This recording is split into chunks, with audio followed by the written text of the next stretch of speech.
Also in the US, multiple US federal agencies, as well as businesses, have found out that they were targeted by a months-long and highly sophisticated cyber attack.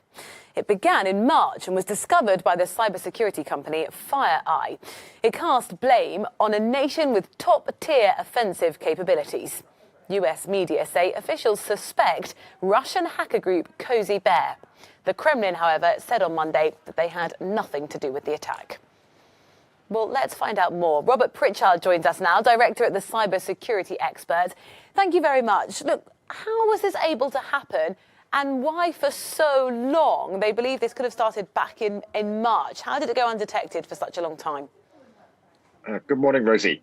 So it happened, this particular incident, because the Russians, presuming it was them, targeted a provider of software that is very widely used. So a provider of software that is used to manage corporate IT environments. And they compromised that software, which gave them access they needed to all their victims. And it went undetected for so long because that's a very clever thing to do. The management software like this is very complicated, and unless you had very good security analysts watching everything going on in your network at all times, it would probably be extremely easy to miss, which seems to be the case. And what are the motivations of the hacker? Is it data they're trying to get? Is they trying to take control? What are the aims?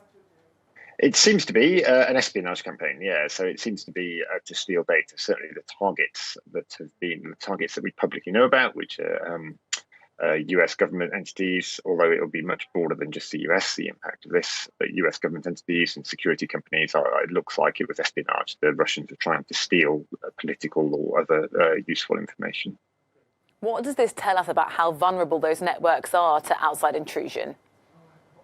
It shows us that we can't necessarily trust some of the companies and software that we have been trusting, which is a long-term, a perennial problem. It's not a new problem. It's just the scope of this, really. The SolarWinds, a particular provider, is very widely used. We as security people encourage you to enable auto updates on your software so you get the latest security fixes. But obviously, if the provider of that software has been compromised, as has happened here, maybe you get something that's unexpected. So it really it's a difficult thing to defend against in this particular example.